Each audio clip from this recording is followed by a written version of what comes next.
Hello students, चलिए अपन study कर रहे थे केमिकल काइनेटिक्स। ठीक है, तो केमिकल काइनेटिक्स में अपन ने पढ़ा था rate of reaction, rate of appearance, rate of disappearance. ठीक है, तो ये चीज़ें अपन ने पढ़ी थी। अब उसके बाद उनमें क्या रिलेशन था ये अपन ने पढ़ा था। ठीक है, ठीक है, फिर उसके बाद अपन ने पढ़ा था कि इसको इफेक्ट करने वाले फैक्टर कौन कौन से हैं, ये अपने को देखने थे। एलिमेंट किसी भी रिएक्शन को जो रेट को इफेक्ट करते हैं वो फैक्टर कौन कौन से थे। ठीक है, तो उससे पहले अपन कुछ देखते हैं टाइप ऑफ रिएक्शन। तो रिएक्शन का जो मैकेनिज्म है उसके बेसिस पे रिएक्शन दो टाइप की होती हैं। एक जो फर्स्ट अपन ने लिखा एलिमेंट्री रिएक्शंस। ठीक है ना, तो एलिमेंट्री रिएक्शन या फिर इनको अपन बोल देते हैं सिंपल रिएक्शंस। ठीक है, एलिमेंट्री रिएक्शन या फिर सिंपल रिएक्शंस, ये मैकेनिज्म से पता चलता है अपने को कि ये जो एलिमेंट्री रिएक्शंस होती हैं वो कौन सी रिएक्शंस होती हैं, एलिमेंट्री रिएक्शंस। ठीक है ना, तो ऐसी रिएक्शन जो सिंगल स्टेप में कंप्लीट हो जाती है। ठीक है ना, कितने स्टेप में? सिंगल स्टेप में कंप्लीट होती है, एक ही स्टेप में कंप्लीट होती है। कि मान लो अपना कोई रिएक्टेंट था, ठीक है, वो रिएक्टेंट कन्वर्ट हो गया किसमें? प्रोडक्ट में। सिंगल स्टेप में रिएक्टेंट कन्वर्ट हुआ किसमें?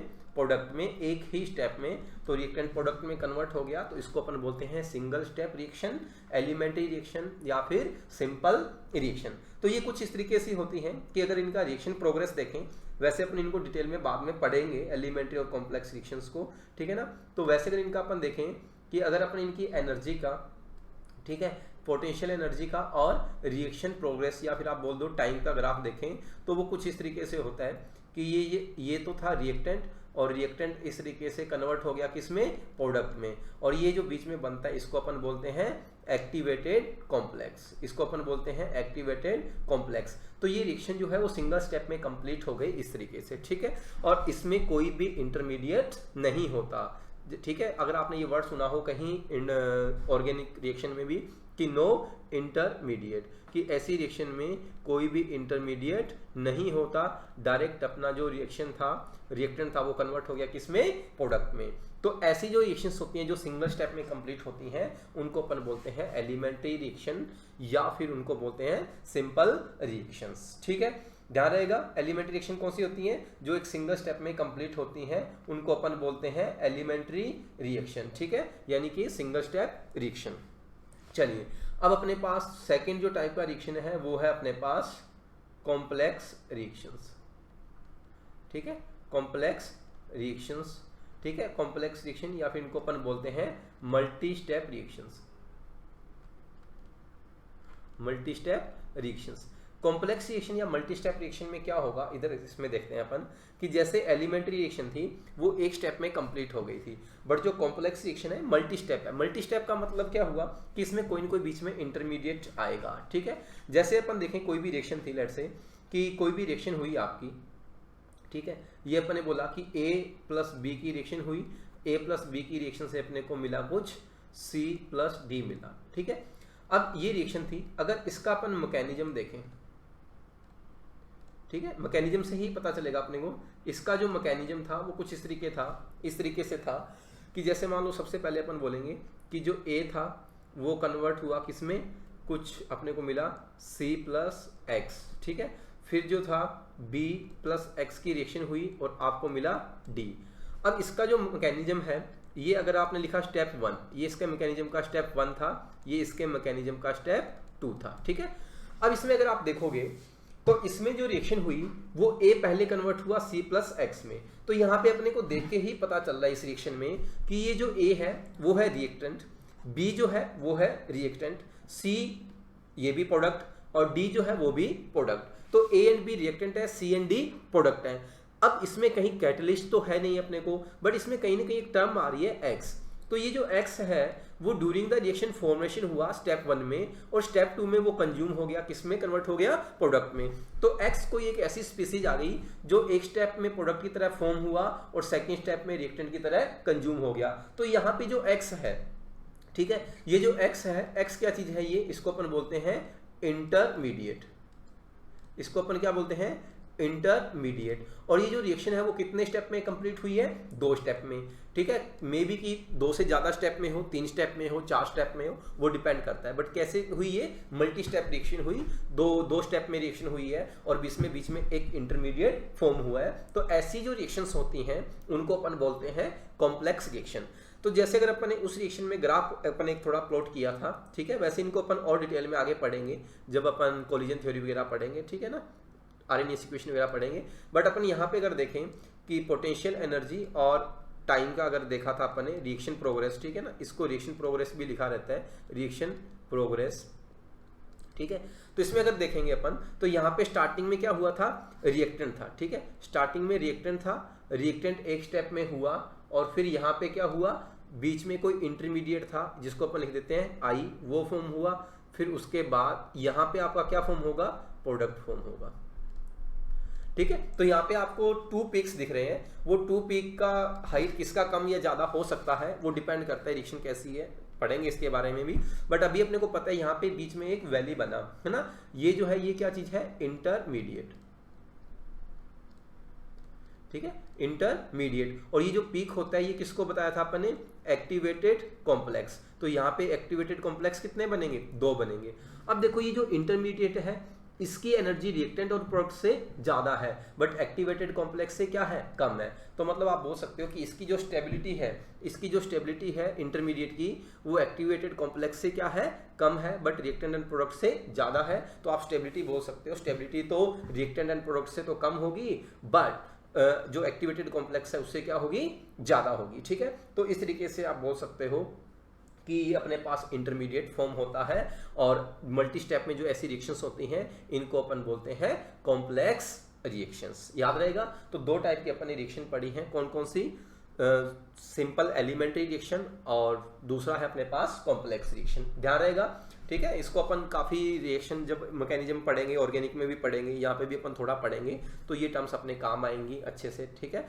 तो सिंपल, आपको कोई ज़्यादा टफ भी नहीं है, बस थोड़ा सा ध्यान रखना है कि एलिमेंट्री रिएक्शन एक स्टेप में कंप्लीट होगी और कॉम्प्लेक्स रिएक्शन जो है मल्टी स्टेप में होगी, और उसके बीच में जो कॉम्प्लेक्स रिएक्शन है कहीं ना कहीं इंटरमीडिएट फॉर्म होगा और एलिमेंट्री रिएक्शन में कहीं भी इंटरमीडिएट फॉर्म नहीं होगा। तो ये अपने पास टर्म्स थी, इनको ध्यान रखना, ठीक है। चलिए आगे बढ़ते हैं।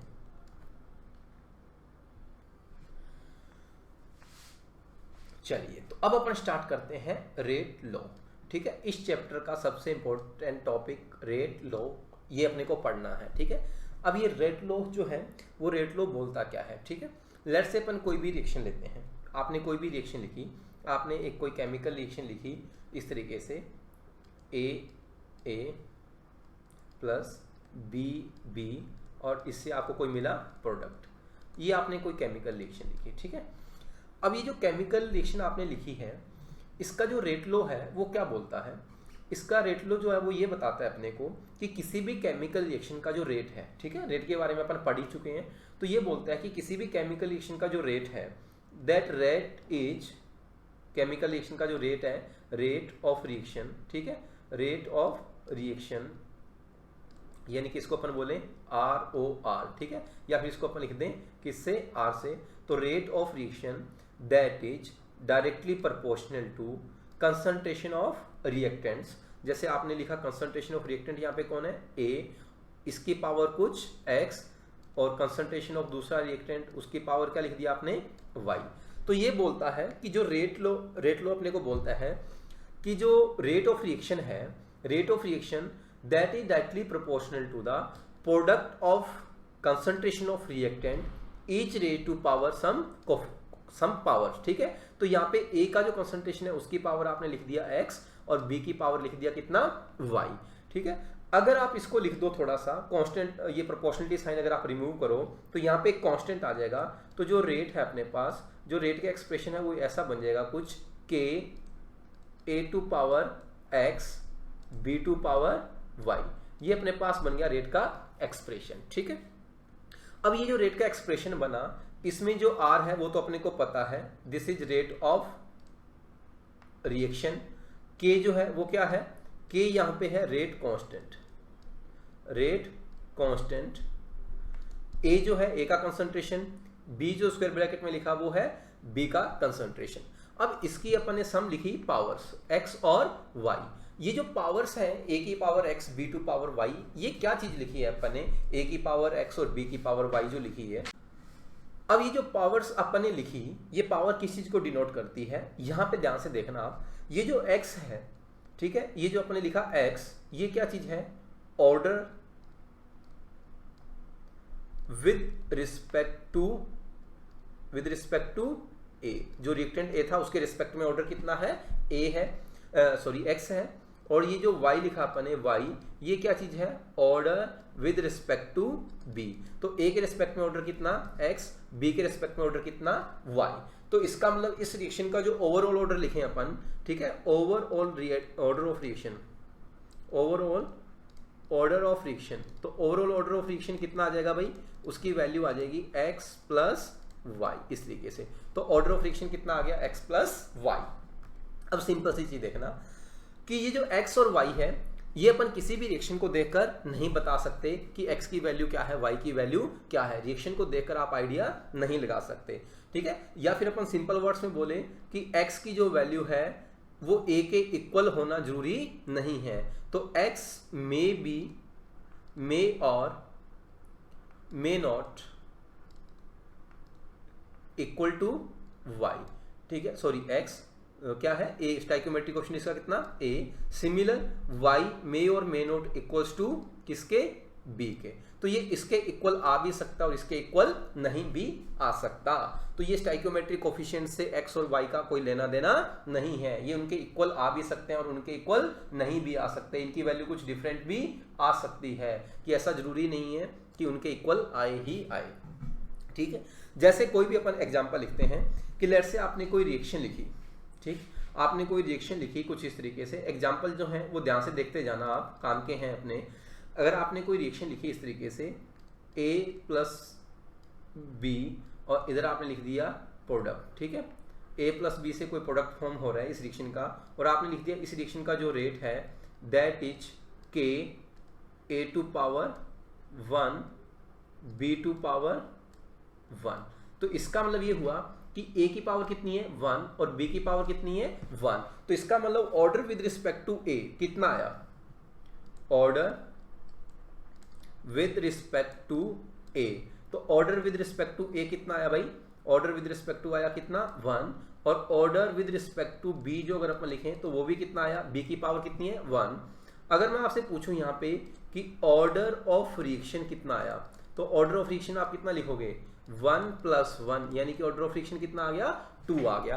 तो इस तरीके से अपन रिएक्शन को देखकर बता सकते हैं कि अगर अपने को रेट लो दिया है तो उस रिएक्शन का ऑर्डर कितना है। तो उसमें जितने भी रिएक्शंस हैं उनका रिएक्टेंट्स हैं उनका अपन देखकर बता सकते हैं कि ऑर्डर ऑफ रिएक्शन क्या आएगा उसके रेट लो से। रेट लो में जो भी पावर्स होगी वही उसका ऑर्डर होगा, ठीक है। एक एग्जांपल और लिखते हैं कि अगर अपने को रिएक्शन लिखी है कुछ ऐसे P प्लस 2Q, ठीक है, और इधर अपने को लिख दिया कितना, कोई अपने को इधर मिल रहा है प्रोडक्ट, ठीक है, और इसका अपने को रेट बोल दिया कि rate is K P to power 1 और जो Q है Q टू पावर 1/2। तो यहाँ पे बताओ कि P के रिस्पेक्ट में ऑर्डर कितना है, तो P के रिस्पेक्ट में ऑर्डर कितना 1, Q के रिस्पेक्ट में ऑर्डर कितना 1/2। अगर अपन से पूछा जाए ऑर्डर ऑफ रिएक्शन, तो ऑर्डर ऑफ रिएक्शन कितना आ गया 1 प्लस 1/2 यानी कि 3/2। तो यहाँ से आप देखकर बताना कि यहाँ पे आप देखकर बता सकते हो कि एक कंक्लूजन निकलता है अपने पास कि जो ऑर्डर ऑफ रिएक्शन है वो इस स्टाइकियोमेट्री के इक्वल आ भी सकता है और नहीं भी आ सकता।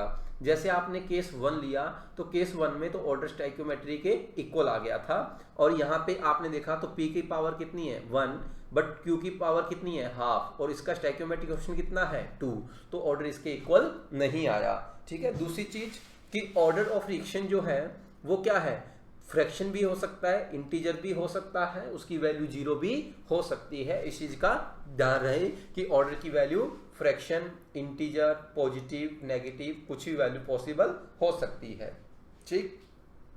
चलिए नेक्स्ट एग्जांपल करते हैं अपन, ठीक है। एक एग्जांपल और लिखते हैं कि अगर आपने लिखा A प्लस बी, इससे आपको मिला कोई प्रोडक्ट ठीक है, आपने इसका रेट लो लिख दिया के A⁴ B⁴ -1/2। तो बताओगे भाई क्या होगा? तो इसका अगर अपने से पूछा जाए ऑर्डर ऑफ रिएक्शन, तो बताओ भाई ऑर्डर ऑफ रिएक्शन। तो ऑर्डर ऑफ रिएक्शन कितना हो गया?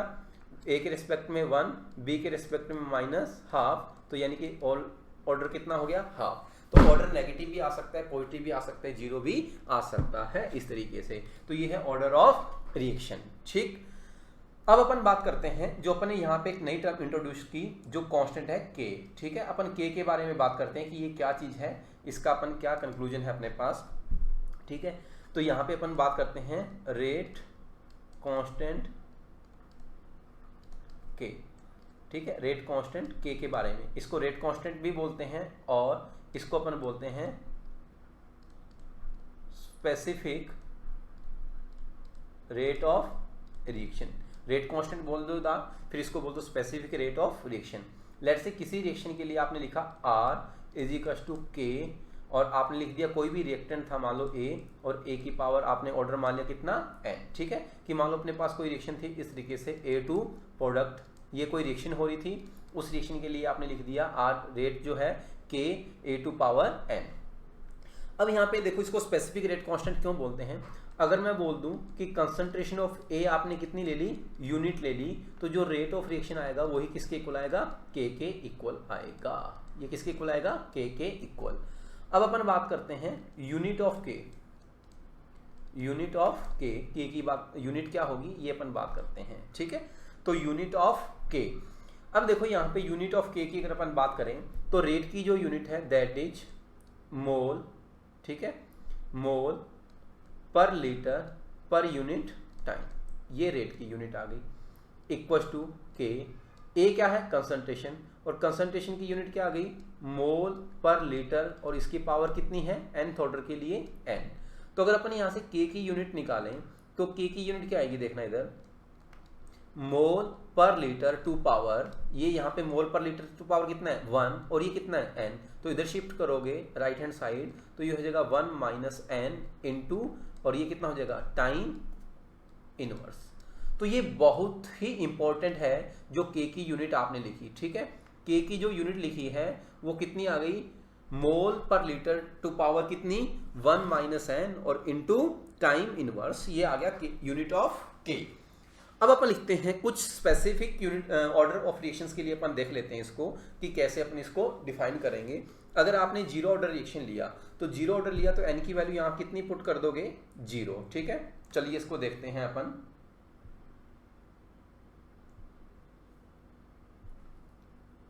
ठीक है, तो जो अपन ने k की यूनिट लिखी है वो आपने लिखी मोल per litre to power 1 - n और आपने लिख दिया टाइम इनवर्स। टाइम अगर आप सेकंड में लिख सकते हो, मिनट में लिख सकते हो, इस तरीके से कुछ भी टाइम की यूनिट आप पुट कर सकते हो अकॉर्डिंग टू क्वेश्चन। ठीक है, तो यहाँ पे अगर अपन बात करें कि मोल per litre for zero order reaction, for zero order reaction, zero order reaction के लिए क्या होगा? अगर आप n की वैल्यू पुट कर दो 0 तो k की यूनिट बताओ क्या आएगी? मोल लीटर इनवर्स और टाइम इनवर्स, ये k की यूनिट आ जाएगी।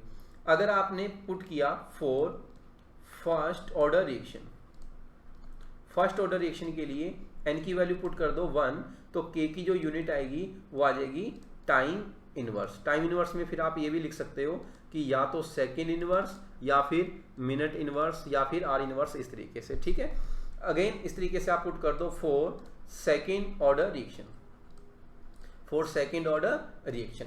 तो सेकेंड ऑर्डर के लिए क्या होगा? n की वैल्यू पुट करोगे 2 तो k की जो यूनिट आएगी 1, यहाँ पे पुट करोगे आप वैल्यू 1 - n, तो n की वैल्यू -1 पुट करोगे तो ये आएगी मोल इनवर्स लीटर और ये आ जाएगी टाइम इनवर्स। ये इंपॉर्टेंट क्यों है के की यूनिट? कि कई बार अपने को क्वेश्चन में ना ऑर्डर नहीं दिया होगा, के की यूनिट दी होगी, तो के की यूनिट से अपन पता कर सकते हैं कि ऑर्डर ऑफ रिएक्शन क्या है। और सबसे इंपॉर्टेंट तो ये आप फर्स्ट ऑर्डर की तो ध्यान ही रख लेना कि फर्स्ट ऑर्डर के लिए के की यूनिट क्या आएगी? टाइम इनवर्स, मतलब उसमें कंसंट्रेशन वाला टर्म नहीं आएगा, ये सबसे ज्यादा इंपॉर्टेंट है। ठीक है, तो के की यूनिट देखकर अपने को ऑर्डर ऑफ रिएक्शन पता करना आना चाहिए क्या है। ठीक है, पता चल गया आपको ऑर्डर ऑफ रिएक्शन। ठीक है, अब अपन ने पढ़ा ऑर्डर ऑफ रिएक्शन। तो ऑर्डर ऑफ रिएक्शन जो है वो कैसे डिटरमाइन किया जाता है, तो ऑर्डर ऑफ रिएक्शन डिटरमाइन किया जाता है एक्सपेरिमेंटली। ठीक है, तो अपन किसी भी रिएक्शन को देखकर उसका ऑर्डर ऐसे ही नहीं बता सकते किस रिएक्शन का ऑर्डर क्या है, वो एक्सपेरिमेंटली डिटरमाइन किया जाता है। अपने को क्वेश्चन वगैरह में दिया होगा किसका ऑर्डर क्या है रिएक्शन का। ठीक है, अब अपने पास एक टर्म आती है नेक्स्ट जो है दैट इज मोलिक्यूलरिटी।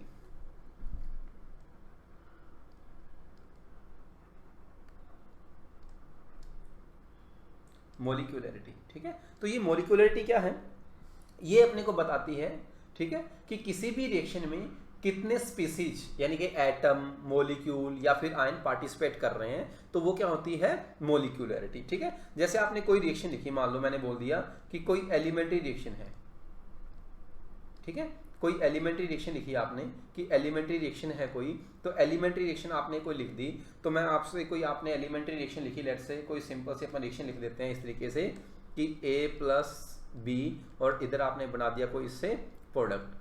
ठीक है, तो इस रिएक्शन में कितने मोलिकुलर पार्टिसिपेट कर रहे हैं, ए का कितना 1 और बी का कितना 1। तो इस रिएक्शन की अगर आपसे पूछा जाए मोलिकुलरिटी कितनी होगी, तो इस रिएक्शन के कितने मोलिक्यूल पार्टिसिपेट कर रहे हैं 1A एंड 1B, तो इसकी मोलिकुलरिटी कितनी हो गई 2 हो जाएगी। ठीक है, अगर अपने को बोल दिया जाए कि रिएक्शन है कुछ ऐसे A+2B और अपने को फॉर्म हो रहा है इस तरीके से प्रोडक्ट, तो इस रिएक्शन की अगर अपने को मोलिकुलरिटी बतानी है, ठीक है, तो इस रिएक्शन की मोलिकुलरिटी कितनी आ जाएगी 1+2 यानी कि 3। तो ये कैसी है बाइमोलिकुलर रिएक्शन। ठीक है, ये कैसी है ट्राइमोलिकुलर रिएक्शन। तो अब जो मोलिकुलरिटी की वैल्यू पॉसिबल है, पहली बात तो ये है कि जो मोलिकुलरिटी है ओनली फॉर किसके लिए डिफाइन की जाती है, only for elementary reaction, only for elementary reactions, ये एलिमेंट्री रिएक्शन के लिए ही डिफाइन की जाती है। ठीक है, पहली चीज तो ये है। दूसरी नोट लगाकर ये चीज भी ध्यान रखना आप, ये भी इंपॉर्टेंट नोट है, ठीक है ना, कि फॉर एलिमेंट्री रिएक्शन जो ऑर्डर ऑफ रिएक्शन है, ठीक है, ऑर्डर रिएक्शन किसके इक्वल आता है मोलिकुलरिटी के इक्वल आता है। किसके इक्वल आता है मोलिकुलरिटी के, और वो किसके इक्वल आता है स्टाइकियोमेट्रिक कोफिशिएंट्स के। तो ये इंपॉर्टेंट नोट है, ध्यान रखना। एलिमेंट्री रिएक्शन के लिए क्या होता है स्टाइकियोमेट्री, ठीक है, मोलिकुलरिटी और ऑर्डर ऑफ रिएक्शन क्या आते हैं सेम आते हैं, तीनों चीजें सेम आएगी। एग्जांपल देखो, ध्यान है ये किसके लिए है only for elementary reaction. Elementary reaction के लिए ही ये वैल्यू ऐसा होती है, कॉम्प्लेक्स के लिए ऐसा नहीं होगी, उसके लिए क्या होगी अपन बाद में देखेंगे। ठीक है, अगर आपको बोला जाए कि कोई एलिमेंट्री रिएक्शन है, ठीक है, फॉर एन एलिमेंट्री रिएक्शन, आपको ऐसे लिख दिया फॉर एन एलिमेंट्री रिएक्शन कि A+B और गिव्स प्रोडक्ट, ठीक है, इस तरीके से दे दिया। फाइंड ऑर्डर ऑफ रिएक्शन, क्या बता सकते हो फिर एलिमेंट्री रिएक्शन है, तो एलिमेंट्री रिएक्शन है तो इसका जो ऑर्डर है वो किसके इक्वल होगा इसकी मोलिकुलरिटी, यानी कि 1+1 तो कितना आएगा 2। बट ध्यान रहे ये किसके लिए है एलिमेंट्री रिएक्शन के लिए ही डिफाइन होती है, और उसका ऑर्डर जो है वो उसके किसके इक्वल आता है उसकी मोलिकुलरिटी यानी कि स्टाइकियोमेट्रिक कोएफिशिएंट्स के इक्वल आता है। बट ये किसके लिए आता है एलिमेंट्री रिएक्शन के लिए। ठीक है, बट अगर अपन बात करें कॉम्प्लेक्स रिएक्शन के लिए, ठीक है, फॉर कॉम्प्लेक्स रिएक्शन, ठीक है, कॉम्प्लेक्स रिएक्शन में अपने पढ़ा था कि जो कॉम्प्लेक्स रिएक्शन है वो एक सिंगल स्टेप में नहीं होती, वो मल्टी स्टेप्स में होती है। तो फिर अगर अपन बात करें कि जो उसका ईच स्टेप है ना, तो अगर यहाँ पे अपन बात करें जो कॉम्प्लेक्स रिएक्शन है उसके लिए मोलिकुलरिटी डिफाइन नहीं होती, मोलिकुलरिटी इज नॉट डिफाइंड, तो कॉम्प्लेक्स रिएक्शन के लिए मोलिकुलरिटी डिफाइन नहीं होती। बट बिकॉज आप लिखो because each step of complex reaction is an elementary reaction, so we can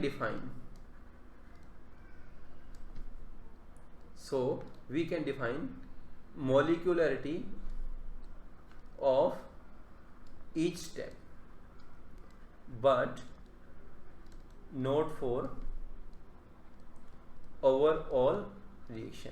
ठीक है भाई, समझ में आया? इस मतलब इस पॉइंट का मतलब क्या हुआ कि अगर अपन कोई भी रिएक्शन लिखी कॉम्प्लेक्स रिएक्शन, तो उसके लिए अपन मॉलिक्यूलरिटी डिफाइन नहीं कर सकते, बट उसका जो ईच स्टेप है वो कैसा है, एलिमेंट्री है, तो इसलिए अपन उसके लिए ईच स्टेप की अपन मॉलिक्यूलरिटी डिफाइन कर सकते हैं। जैसे अपने को ये रिएक्शन बोला जाए, अभी अभी अपन ने लिखी थी A+B और आपको प्रोडक्ट जो मिला था कुछ, मान लो अपने को प्रोडक्ट मिल गया कुछ C+D ये मिला था। ठीक है, अगर इसका मैकेनिज्म अपन देखें, इसका मैकेनिज्म स्टेप 1 अपन ने लिखा था, इसका जो मैकेनिज्म का स्टेप 1 था वो अपन ने लिखा था A gives C+X, जो स्टेप 2 था वो अपने को मिला था B+X gives D। तो इसकी अगर अपन मॉलिक्यूलरिटी लिखें, ठीक है, इस स्टेप 1 की मॉलिक्यूलरिटी लिखोगे तो कितनी आ जाएगी 1, और इसकी अगर मॉलिक्यूलरिटी लिखोगे तो वो कितनी आ जाएगी 2, बट ओवरऑल रिएक्शन के लिए इसकी मॉलिक्यूलरिटी डिफाइन नहीं होगी। ठीक है, एक नेक्स्ट इंपॉर्टेंट पॉइंट और लिखिए नोट लगाकर। ठीक है, अपने लिखा था कि जो स्टाइकियोमेट्रिक कोफिशिएंट है वो एलिमेंट्री रिएक्शन के लिए मॉलिक्यूलरिटी के इक्वल होता है और ऑर्डर ऑफ रिएक्शन के इक्वल होता है, बट क्या कॉम्प्लेक्स रिएक्शन के लिए ऐसा होगा? तो कॉम्प्लेक्स रिएक्शन के लिए मे बी इक्वल और मे नॉट बी इक्वल, कोई ऐसा कंपलसरी नहीं है कि कॉम्प्लेक्स के लिए इक्वल नहीं होगा, मे बी और मे नॉट बी। ठीक है, तो ध्यान रहे इस बात को। फॉर कॉम्प्लेक्स रिएक्शन, ठीक है, ऑर्डर ऑफ रिएक्शन मे और may not equal to stoichiometric coefficient. ठीक है, तो ऐसा कोई जरूरी नहीं है कि वो उसके इक्वल हो सकता है या नहीं भी हो सकता, मे बी इक्वल हो जाए। ठीक है, एग्जांपल देखते हैं इधर कि अगर अपने को कोई रिएक्शन लिखी है इस तरीके से कि A+2B और अपने को मिला प्रोडक्ट। ठीक है, और अपने को इसका बोल दिया कि इस रिएक्शन का जो रेट लो है वो कुछ इस तरीके से बोल दिया K A⁴ B⁴ ठीक है, तो इसका मतलब क्या हो सकता है कि अगर इसका ऑर्डर जो है वो इसके स्टोइकियोमेट्रिक कोफिशिएंट्स के इक्वल आ रहा है कि A के रिस्पेक्ट में कितना 1, B के रिस्पेक्ट में कितना 2, तो ये रिएक्शन क्या हो सकती है? क्या एलिमेंट्री हो सकती है? बिल्कुल हो सकती है, मे बी एलिमेंट्री, मस्ट नहीं है, कंपल्सरी नहीं है कि एलिमेंट्री हो, या फिर मे बी कॉम्प्लेक्स। ठीक है, तो एलिमेंट्री भी हो सकती है, कॉम्प्लेक्स भी हो सकती है कि ऑर्डर अगर स्टोइकियोमेट्रिक कोफिशिएंट के इक्वल आया तो may be elementary may be complex, but अगर उसने एलिमेंट्री बोल दिया तब आप बोल सकते हो कि एलिमेंट्री है तो उसका ऑर्डर डेफिनेटली उसके जो स्टोइकियोमेट्रिक कोफिशिएंट के हैं इक्वल आएगा, बट अगर इक्वल है तो आप नहीं बोल सकते कि वो रिएक्शन एलिमेंट्री होगी, दैट मे बी एलिमेंट्री और मे बी कॉम्प्लेक्स। ध्यान रहे इस चीज को, तो दोनों स्टेटमेंट ट्रू नहीं है। कैसा हो सकता है? एलिमेंट्री है तो डेफिनेटली ऑर्डर और स्टोइकियोमेट्रिक कोफिशिएंट इक्वल होंगे ही होंगे, बट इसका वाइस वर्सा ट्रू नहीं है कि ऑर्डर और स्टोइकियोमेट्रिक कोफिशिएंट इक्वल आ गए, दैट मे बी एलिमेंट्री और मे बी कॉम्प्लेक्स। ठीक है, तो ये चीजें अपन ने पढ़ी है, ऑर्डर ऑफ रिएक्शन, मॉलिक्यूलरिटी और type of reaction elementary and complex. ठीक है, तो ध्यान रहे इसका अपन काफी आगे यूज करेंगे ऑर्डर ऑफ रिएक्शन का, तो अपने को कुछ स्पेसिफिक ऑर्डर ऑफ रिएक्शन पढ़ने भी है। तो चलिए आप इसका स्टडी कीजिए, फिर अपन बढ़ते हैं नेक्स्ट टॉपिक के साथ नेक्स्ट क्लास में। Okay, thank you.